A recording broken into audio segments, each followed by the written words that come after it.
আসসালামু আলাইকুম এভরিওয়ান। বহুরূপী ভালোবাসা গল্পের চতুর্থ পার্ট।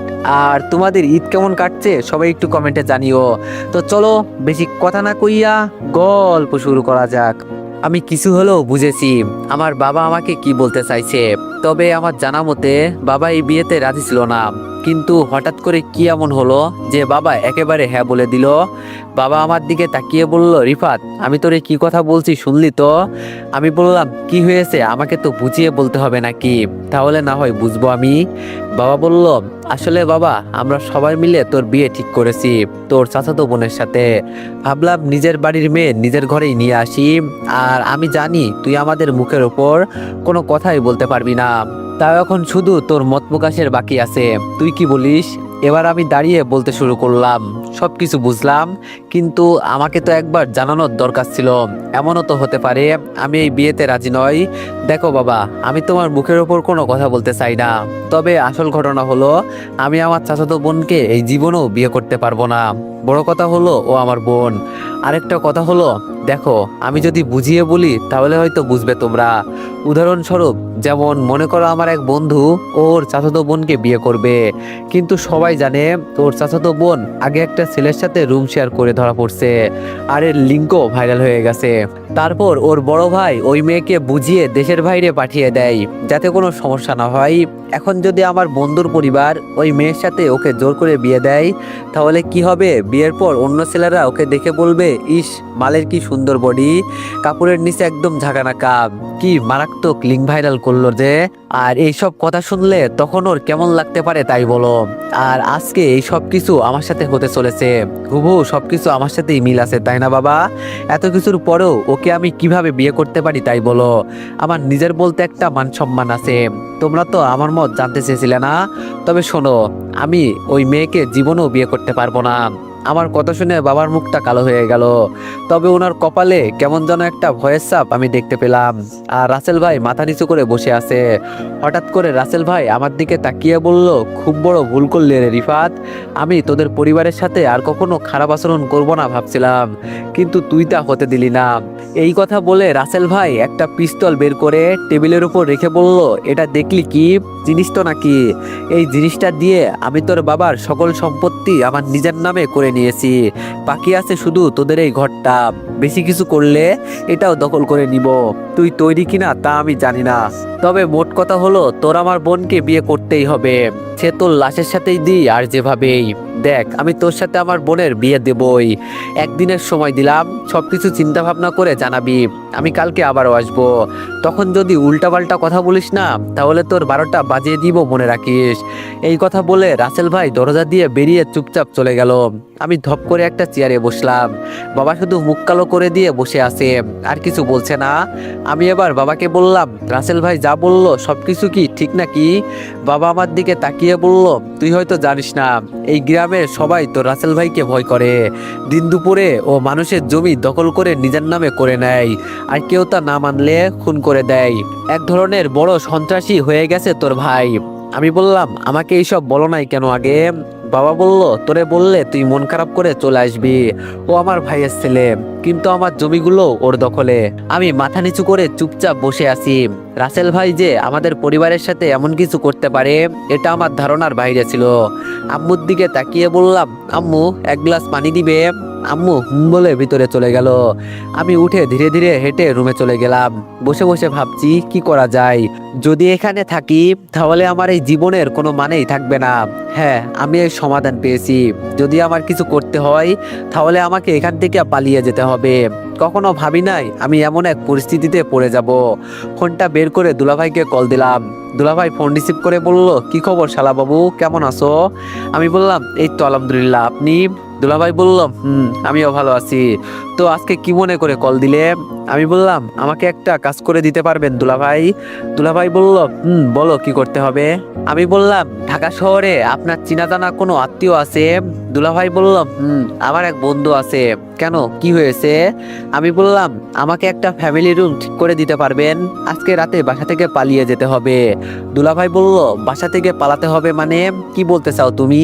আমি বললাম, আপনাকে বলার মতো আমার তো সময় নেই। তবে এইটুকু শুনে রাখেন, আমার চাচাতো ভাই আমাদের সকল সম্পত্তি আমার বাবাকে ভয় দেখিয়ে জোর করে ওর নামে দখল করে নিয়েছে। আর আমাকে বলে আমি ওর বোনকে বিয়ে করতে। ওর বোনের স্বভাব কেমন তা তো আপনি ভালো করেই জানেন। আমি তা না করছি দেখে আমাকে নাকি মারবে বলে হুমকি দিয়েছে। দুলাভাই বলল, কি বলো, ওর এত সাহস হয়ে গেছে?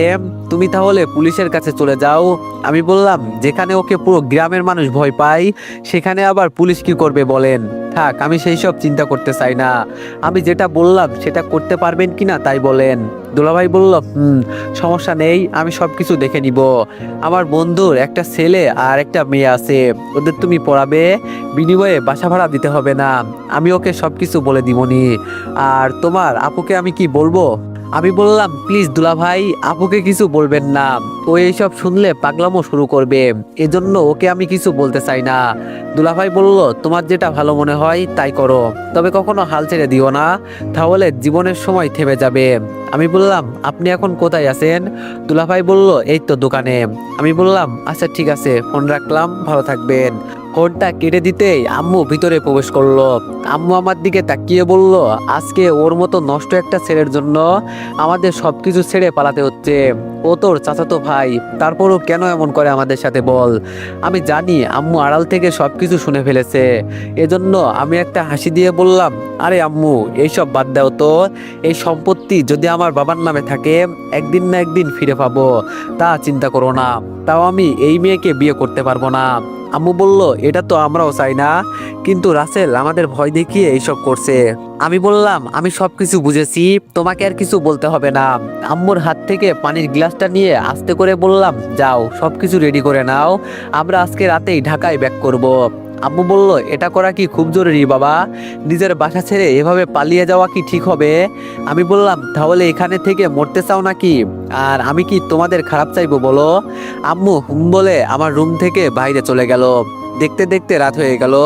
হালকা পাতলা কিছু খেয়ে রুমে বসে আছি। এখন শুধু সময়ের অপেক্ষা করছি, কখন সেই কাঙ্ক্ষিত সময় আসবে। ঘড়িতে এখন 10টা বেজে গেছে। আমি আবার সবকিছু নিয়ে রুম থেকে বের হলাম। আম্মুকে ডাক দিতেই আম্মু বের হয়ে বলল, বাবা সবকিছু রেডি করে ফেলেছি, কিন্তু তোর বাবা তো এখনো আসছে না। আমি বললাম, বাবা কোথায় গিয়েছে? আম্মু বলেছে তিনি তার বন্ধুর কাছ থেকে নাকি বিদায় নিতে আসবে। আমি বললাম, তোমার কি মাথা খারাপ হয়ে গেছে? তুমি বাবাকে কেন বাইর হতে দিলে? মাহি আমার দিকে তাকিয়ে বলল, তুই এত রাগ করিস কেন? আমরা না গেলে হয় না? আমি মাহির দিকে চোখ ঘুরিয়ে তাকিয়ে বললাম, কোনো কথা বলবি না, মেজাজ এমনি অনেক গরম আছে। মাহি আমার কথা শুনে চুপ হয়ে গেল। হঠাৎ করে বাবা কোথা থেকে দৌড়ে এসে বলল, রিফা, তুই তাড়াতাড়ি তোর মাকে নিয়ে বাসা থেকে বের হয়ে যা, আমি সবকিছু নিয়ে আসছি। তোর ভাই জেনে গেছে যে আমরা আজকে এই বাড়ি থেকে পালিয়ে চলে যাচ্ছি। আমি রেগে বললাম, তোমাকে কি আমি বলছিলাম যে বাসা থেকে বের হয়ে গিয়ে সবাইকে বলো? এখন মন চাইছে নিজের মাথা নিজেই ফাটিয়ে ফেলি। আমি আম্মু আর মাইকে নিয়ে বাসা থেকে বের হতে হতে বাবাকে বললাম, তাড়াতাড়ি রেডি হয়ে স্টেশনে আসেন, আমরা আপনার জন্য অপেক্ষা করছি। আমি আম্মু আর মাইকে নিয়ে বের হয়ে গেলাম। স্টেশনে গিয়ে বসে আছি, কিন্তু বাবা এখনো আসছে না। ধুর, কেন যে বাবাকে একা রেখে চলে আসলাম। আম্মুর ফোনটা নিয়ে বাবাকে কল দিলাম, আর ফোন রিসিভ করলো রাসেল ভাই। রাসেল ভাই ফোন রিসিভ করে হাসতে হাসতে বলল, কিরে রিফাত, শুনলাম তুই নাকি তোর পরিবারকে নিয়ে পালিয়ে যাচ্ছি, এতটাই ভয় পাস আমাকে? আর তুই পালিয়ে কোথায় যাবি আমিও এটা দেখতে চাই। নে তোর বাবার সাথে কথা বল। আমি হ্যালো বলতেই বাবা কান্না করতে করতে বলল, বাবা তুই আমাকে মাফ করে দিস, আমি পারলাম না বাঁচতে, তোর মা আর তোর বোনকে দেখে রাখিস। রাসেল আমার বুকে 2টা গুলি করেছে, আমার কথা বলতে খুব কষ্ট হচ্ছে। তুই প্রতিষ্ঠিত না হয়ে এখানে আসবি না, আর ওকে কুত্তার মতো রাস্তায় ফেলে মারবি। এই কথাটা বলতে আরেকটা গুলির শব্দ শুনতে পেলাম, তার মানে ও আমার বাবাকে মেরে ফেলেছে। ফোনটা হাত থেকে আপনা আপনি পড়ে গেল, চোখ থেকে টপ টপ করে পানি পড়ছে। রাসেল ভাই এটা করতে পারলো? ও আমার চাচাতো ভাই হয়, আর আমার বাবা তো ওর চাচা হয়, কিন্তু এরপরও কিভাবে? আম্মু আমাকে ধরে বলল, কি হয়েছে, তুই কান্না করছিস কেন, তোর বাবা কোথায়? আমি চোখের পানি মুছে আম্মু আর মাইকে টেনে তুলে বললাম, চুপচাপ বসে থাকো। তবে আম্মু, আমি তোমার কসম খেয়ে বলছি, আমি ওকে ছাড়বো না। আমার বাবাকে ও আজকে মেরে ফেলেছে। আম্মু আমার গালে ঠাস ঠাস করে 2টা চড় দিয়ে বলল, চিচি, আজকে তোর এই কথাটা বলতে লজ্জা হচ্ছে না? ও তোর বাবাকে এভাবে মেরে ফেললো আর তুই? আম্মু মুখে আঁচল গুজে কান্না করছে। আমি চুপচাপ মাথা নিচু করে কান্না করছি, কিছু করার নাই আজকে আমার। তবে আমার একটাই দোষ, আমি কেন সবার সাথে ভালো ব্যবহার করি। এই শহরে বাঁচতে হলে পশুর মতো করে বাঁচতে হবে। তবে সামনের দিনগুলো আমার জন্য খুব কঠিন হতে চলেছে। খুব সহজেই আমি আমার বাবাকে হারিয়ে ফেললাম। তবে রাসেল ভাই না চাইতেও আমার হাতে পিস্তল তুলে দিয়েছে। আমি কি ওকে এত সহজে ছেড়ে দিব? আম্মুর ফোনটা নিয়ে ফোন থেকে সিমগুলো খুলে চলন্ত ট্রেন থেকে ফেলে দিলাম। অনেকক্ষণ জার্নি করার পর আমরা আমাদের ঠিকানায় চলে গেলাম। ট্রেন থেকে নেমে একটা অটো নিয়ে দুলাভাইয়ের দেওয়া ঠিকানায় চলে গেলাম। বাসার সামনে গিয়ে কলিং বেল দিতেই এক আন্টি এসে দরজা খুলে দিল। আমাদের দেখে বলল, তাহলে তোমার নামই রিফাত? আমি বলে বললাম, আমার নামই রিফাত। আর দুলাভাই আপনাদের সবকিছু বলছে না? আন্টি বলল, ভিতরে আসো, তোমাদের রুমটা দেখিয়ে দিই। আন্টি আমাদের ভিতরে নিয়ে গিয়ে একটা রুম দেখিয়ে দিয়ে চলে গেল। দরজা খুলে আমরা ভিতরে গেলাম। ভিতরে গিয়েই আম্মু ধপ করে নিচে বসে গেল। কোনো কথা বলছে না, চুপচাপ বসে বসে কান্না করছে। আমি আম্মুর পাশে বসে বললাম, এখানে আমার কি করার ছিল বলো আম্মু? আমি বাবাকে বলছি তুমি বাইরে কোথাও যাবে না, আমার কি করার আছে বলো? আজকে ও আমার বাবাকে মেরেছে, আমি আমার বাবাকে দেখতেও পারি নাই। আমি আমার আম্মুর হাত ধরে বললাম, তুমি কোনো চিন্তা করো না আম্মু, আমি ওকে বাজেভাবে মারবো, দেখিও, ছাড়বো না আমি ওকে। আম্মু চোখের পানি মুছে দাঁড়িয়ে মায়ের সাথে রুম গোছাতে লাগলো। আমার মনটা ভেঙে গেছে।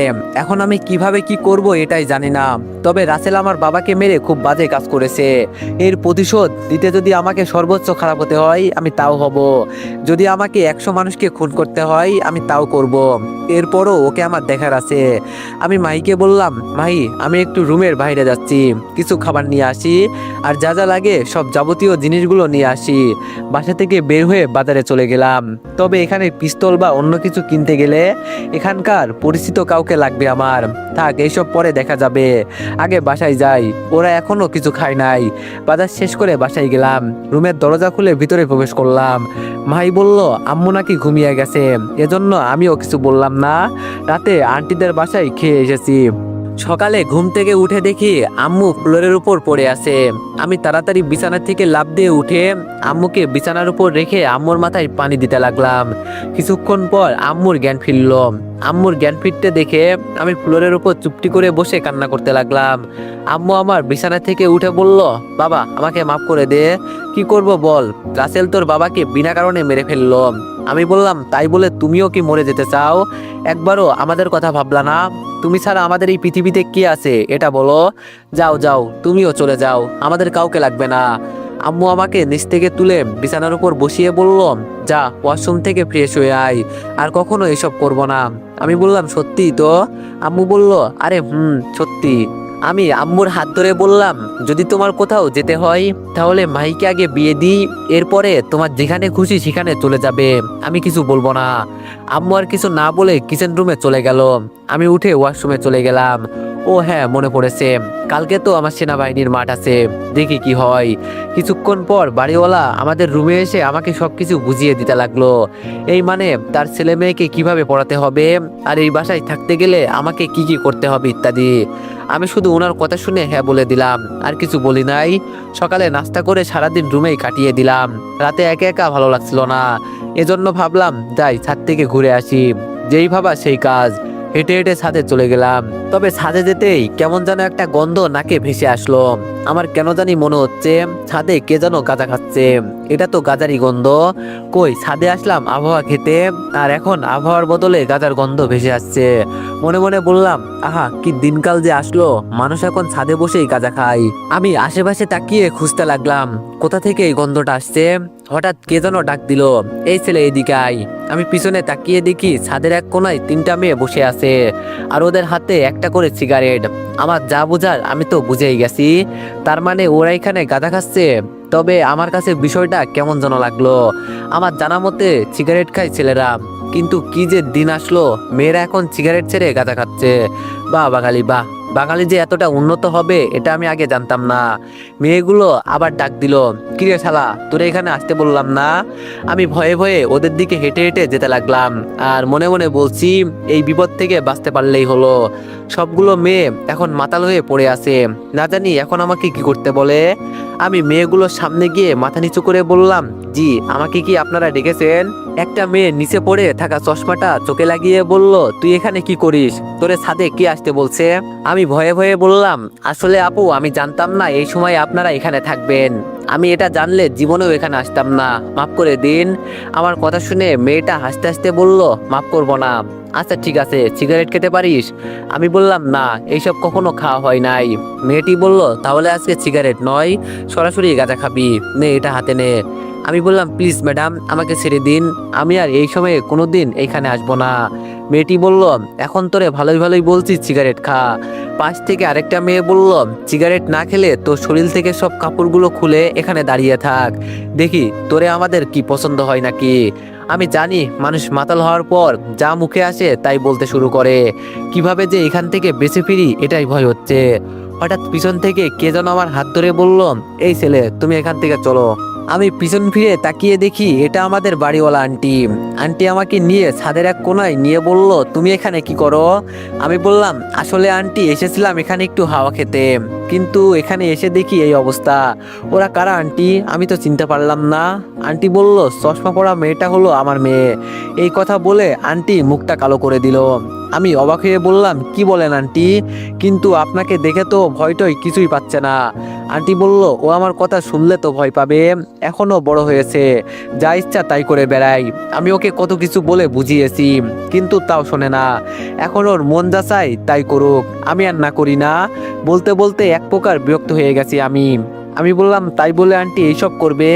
এক সময় তো ও আপনাদের হাতের বাইরে চলে যাবে, তখন যা ইচ্ছা তাই করবে, তখন আরো বিপদে পড়বেন আপনি।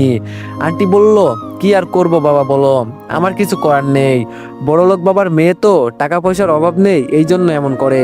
আমি বললাম, তাহলে ওকে টাকা পয়সা দেওয়া বন্ধ করে দেন। আন্টি বলল, তোমার আঙ্কেলকে বললেও শোনে না, থাক বাদ দাও, নিচে চলো। আমি বললাম, চলেন।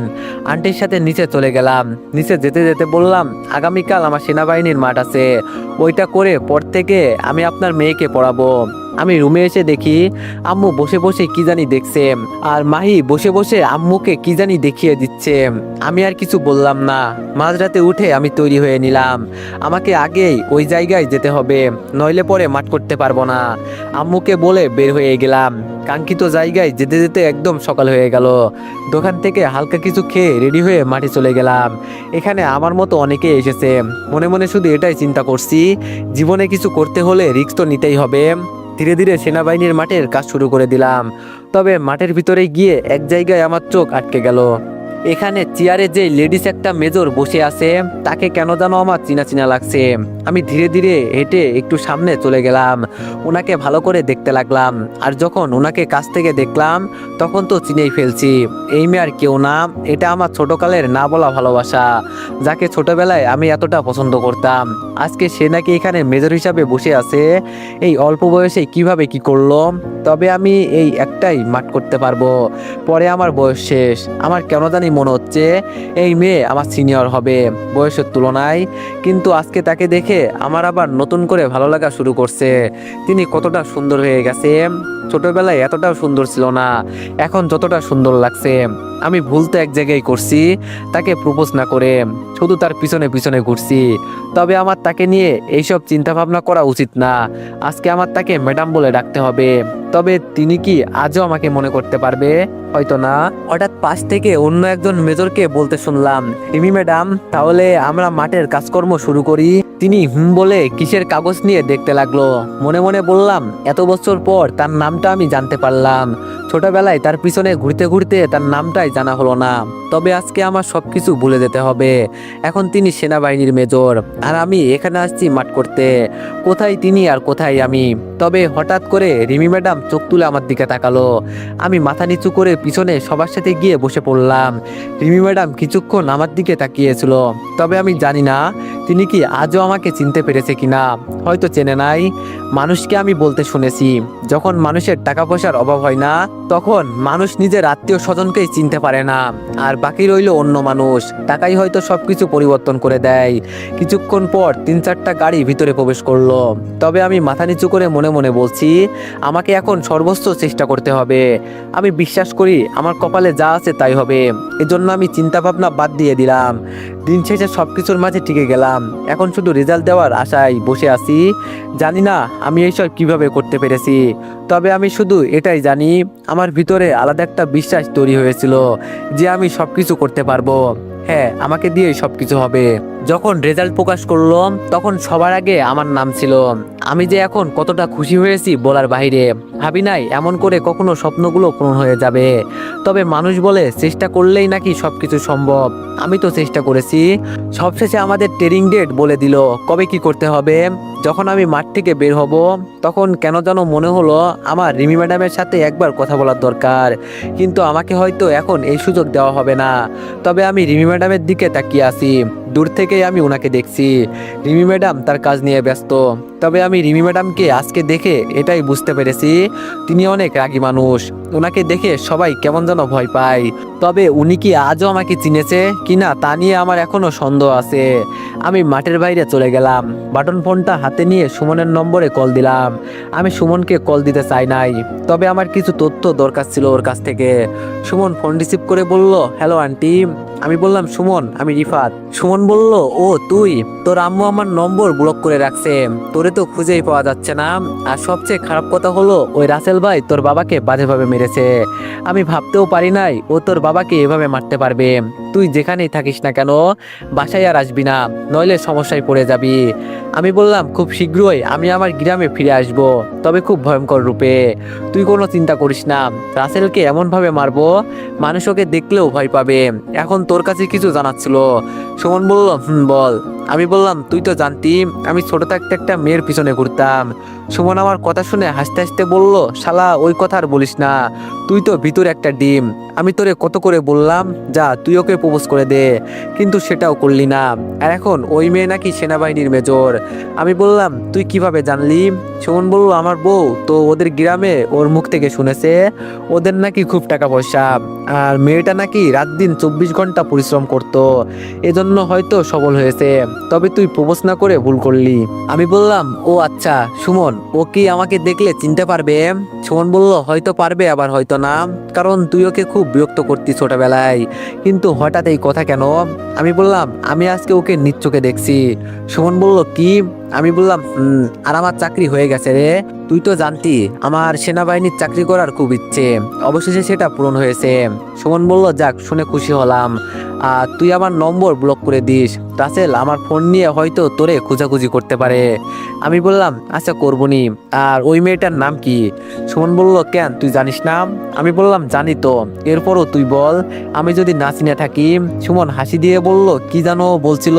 ও হ্যাঁ, মনে পড়েছে, ওর নাম রিমি। আমি বললাম, থাক, তোর আর বলতে হবে না, আমি বুঝে গেছি। সুমন বলল, তোরে জিজ্ঞেস করছিল কি?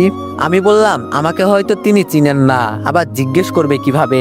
সুমন বলল, আমাদের গ্রামে মাঝে মাঝে আসে। তবে কি আমি তোর কথা? আমি বললাম, না না, তোর কিছুই বলতে হবে না। আচ্ছা, ফোন রাখ, আমি এখন গাড়িতে আছি। সুমন বলল, চাকরি তো পেয়ে গেলি, আমাদের আবার ভুলে যাস না। আমি বললাম, কখনোই না, বন্ধু মানেই তো বন্ধু। আচ্ছা, ফোন রাখলাম। ফোন কেটে বাসার দিকে যেতে লাগলাম। যেতে যেতে প্রায় অনেক রাত হয়ে গেছে। বাসার সামনে গিয়ে দেখি। তো এভরিওয়ান, নেক্সট পার্টের জন্য সবাই একটু বেশি বেশি লাইক আর কমেন্ট করে দিও। আর তোমাদের কাছে একটা কথা বলতে চাই, আমার একটি ফেসবুক পেজ আছে, নাম ভয়েস অফ দীপু অফিসিয়াল। তোমরা যে সবাই একটু ফলো করে দিয়ে এসো। ধন্যবাদ।